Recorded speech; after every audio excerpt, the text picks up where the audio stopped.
하나님께서 오늘도 우리를 하나님의 은혜로 이끌어 가실 줄 믿습니다. 다 함께 사도신경으로 신앙 고백하시겠습니다.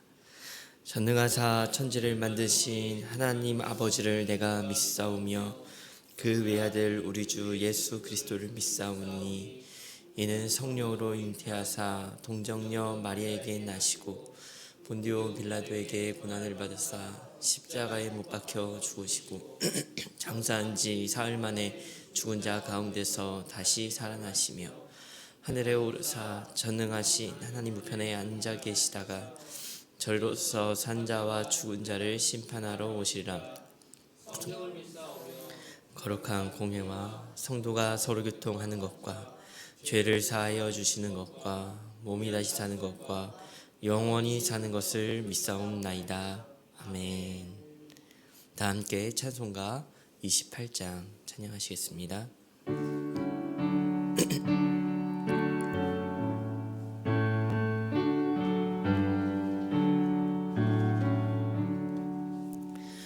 복의 근원 강림하사 찬송하게 하소서.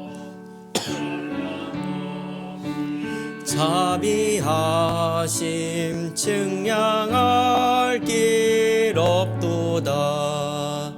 천사들의 찬송가를 내게 가르치소서. 구속하신 그 사랑을 항상 찬송합니다. 주의 크신 도움 받아 이때까지 왔으니 이와 같이 천국에도 이르기를 바라네. 하나님의 품을 떠나 죄에 빠진 예수 구원하시려고 보혈을 흘려주셨네. 주의 귀한 은혜 받고 일생 빚진 자 되네.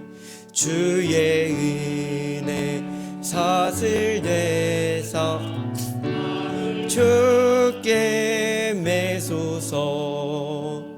우리 마음은 연약하여 범죄하기 쉬우니 하나님이 받으시고 천국인을 치소서. 오늘 우리가 나눌 하나님의 말씀은 신명기 15장 1절부터 11절의 말씀입니다. 신명기 15장 1절부터 11절의 말씀입니다. 교독하여 읽도록 하겠습니다. 며칠 년 끝에는 면제하라. 그의 유색에는 꾸어진 모든 체주는 그것을 면제하고 그의 이웃에게나 그의 형제에게 독촉하지 말지니 이방인에게는 내가 독촉하려니와 내 형제에게 구워진 것은 내 손에서 면제하라.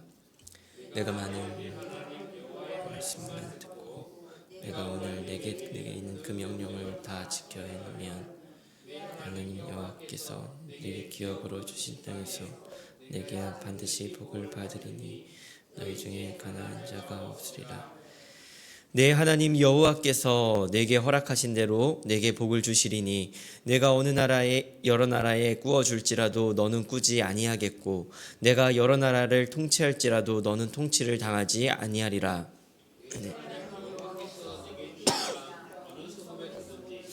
가난한 형제가 너와 함께 거주하거든 그 가난한 형제에게 내 마음을 완악하게 하지 말며 내 손을 움켜쥐지 말고 반드시 내 손을 그에게 펴서 그에게 필요한 대로 쓸 것을 넉넉히 구워주라.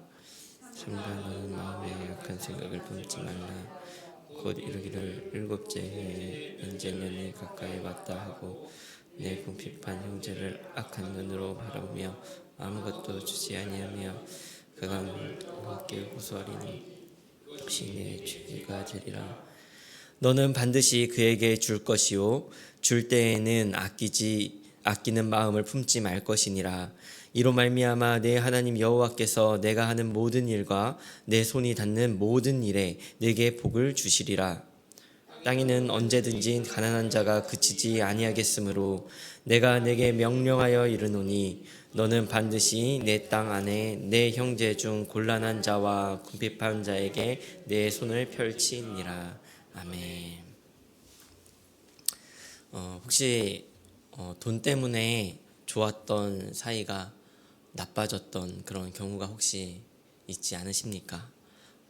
저는 있습니다. 일단 크게 두 명이 떠오르는데요. 둘 다 선배였습니다. 한 분은 저에게 이제 5만 원을 이제 구워 가셨는데요. 안 갚는 거예요.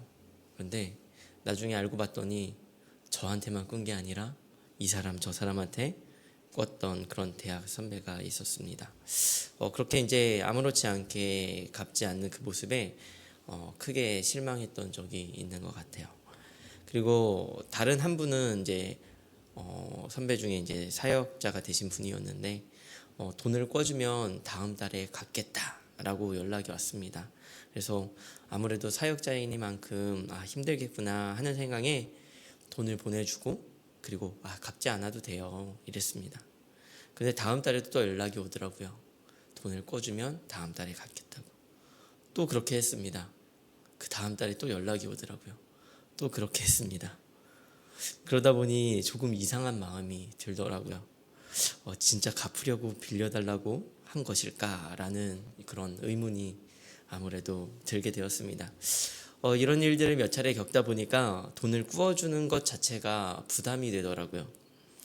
큰 돈은 아니지만 그리고 그렇게 큰 돈을 꿔줄 돈도 없겠지만 왠지 돈을 꾸어주는 그 상황 가운데 어색해질 것 같고 또 때로는 열심히 모은 돈이 돈대로 쓰고 관계도 어렵고 이럴까 그런 겁이 났던 것 같습니다. 우리 성도님들의 삶에서도 이런 일들과 경험이 있지 않습니까? 아마 있을 거다라고 생각이 들어요. 그러나 반대의 상황도 겪게 되는 것 같습니다.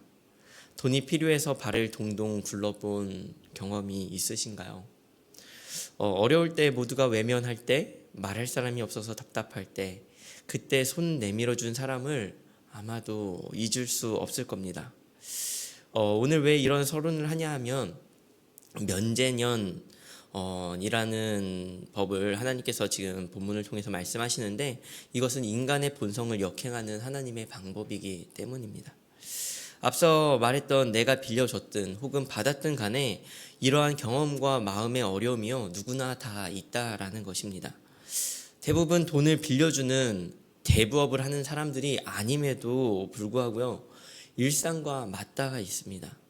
때로는 굉장히 마음이 상하고 인간관계가 무너질 만큼 인생 가운데 굉장히 민감한 문제라는 것이에요. 이러한 문제가 일어났을 때 그 사람을 좋게든 혹은 나쁘게든 평생을 기억할 만한 그러한 삶의 문제라는 것입니다. 오늘 본문의 말씀은요 7년마다 돌아오는 면제년에 대해 기록을 하고 있습니다.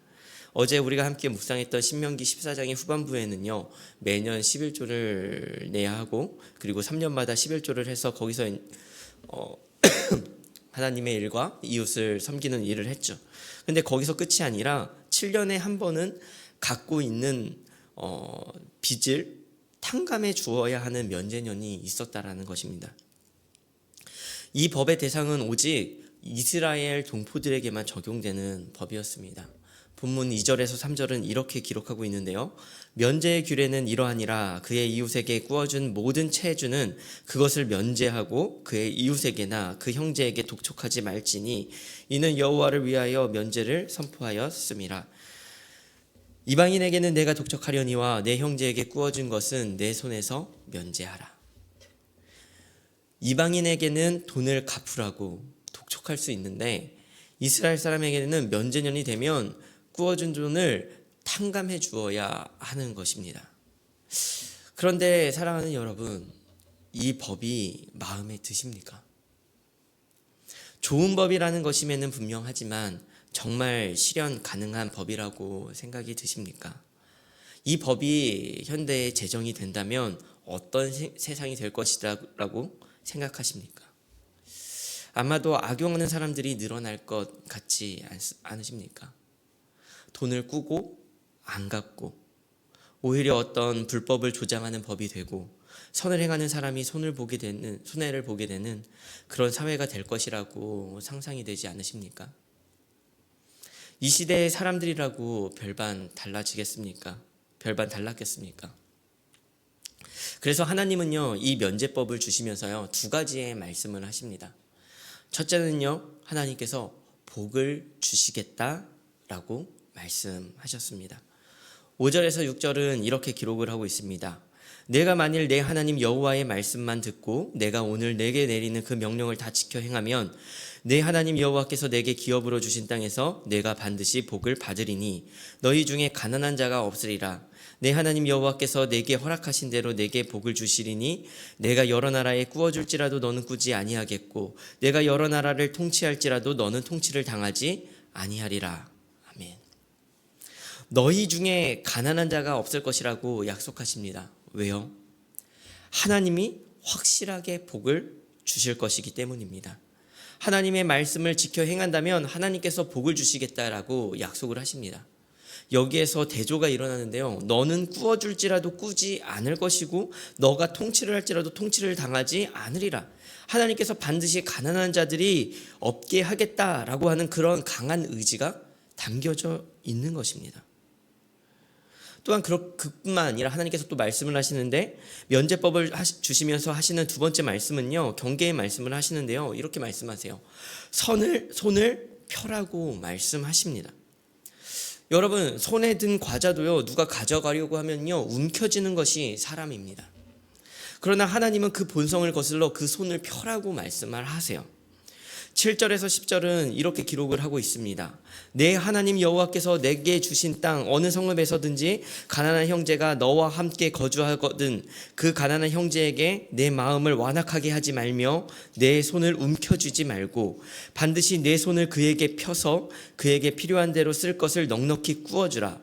삼가 너는 마음에 악한 생각을 품지 말라. 곧 이르기를 일곱째 해 면제년이 가까이 왔다 하고 내 궁핍한 형제를 악한 눈으로 바라보며 아무것도 주지 아니하면 그가 너를 여호와께 호소하리니 그것이 내게 죄가 되리라. 너는 반드시 그에게 줄 것이요 줄 때에는 아끼는 마음을 품지 말 것이니라. 이로 말미암아 내 하나님 여호와께서 내가 하는 모든 일과 내 손이 닿는 모든 일에 내게 복을 주시리라. 아멘. 가진 자의 입장에서 면제년이 가까이 오면 올수록 빌려주기 싫은 것이 사람의 마음입니다. 같은 돈이라면 동포가 아니라 외국인에게 꾸어주고 싶지 않겠습니까? 그것이 우리의 마음이라는 것입니다. 눈앞에 6쪽의 피자가 있고 4명이서 먹는다면 누가 한쪽을 더 먹게 될까라고 저절로 계산하는 것이 사람입니다. 그래서 하나님께서는 말씀을 하시는 거예요. 손을 펴라. 의지적으로 손을 펴라 라고 말씀을 하시는 겁니다. 움켜쥐고자 하는 그 마음을 펴라 라고 말씀을 하시는 거예요. 내 궁핍한 형제를 악한 눈으로 바라보지 말아라. 그가 돈을 떼먹을 것이다. 그가 악의적으로 너에게 꾸는 것이다 라고 사람을 눈으로 판단하지 말라라는 것입니다. 그러나 사실 여러분 혹시 빚을 져보셨습니까? 여러분 빚진 자의 마음이 어떻습니까? 그렇게 악한 마음인 사람이 얼마나 많겠습니까? 빚을 지면 잠이 옵니까? 월급을 받았는데 마이너스가 지워지지 않는다면 기분이 어떠십니까? 200만 원을 버는데 대출이자만 150만 원이면 어떤 마음이 들겠습니까? 지금 금리가 오르면서 영끌족, 비투족 넘쳐나는 사회 문제지 않습니까? 금리가 오르니 소득의 이자를 감당할 수 없는 건데요. 내가 친구한테 돈을 빌렸는데 갚을 능력이 없으면 그 친구를 만나고 싶습니까? 그 눈을 똑바로 쳐다볼 수 있겠습니까? 힘듭니다. 그것이 빚진 자의 마음입니다. 물론 그렇지 않은 사람도 있겠죠. 그러나 그런 사람들 때문에 손을 움켜쥐지 말라라고 말씀하시는 거예요. 빚진 자가 빚을 탕감받는다면 얼마나 오래 그것을 기억하겠습니까? 평생 잊지 못할 거예요. 저는 힘들 때 빌렸던 8만 원을 아직도 기억하고 있습니다. 저는 집을 구할 돈이 없어서 6개월을 아는 형네 집에서 얹혀서 지냈는데 잊을 수가 없어요. 아직도 고맙다고 인사를 합니다. 그게 빚진 자의 마음 아니겠습니까? 하나님이 왜 이런 말도 안 되는 면제법을 주시는 겁니까? 복을 약속하심도 있지만 가장 중요한 것은 이스라엘 백성이 빚진 자이기 때문입니다. 사실 이 법은 가나안 땅과 아주 밀접한 연관이 있습니다. 7절은 이렇게 기록을 하고 있는데요. 내 하나님 여호와께서 내게 주신 땅 어느 성읍에서든지 가난한 형제가 너와 함께 거주하거든 그 가난한 형제에게 내 마음을 완악하게 하지 말며 내 손을 움켜쥐지 말고. 숨은 그림 찾기처럼요, 땅이라는 단어가 반복됩니다. 그리고 그 땅에서 손을 움켜쥐지 말라고, 손을 펴라고 하나님께서 말씀하시는 겁니다.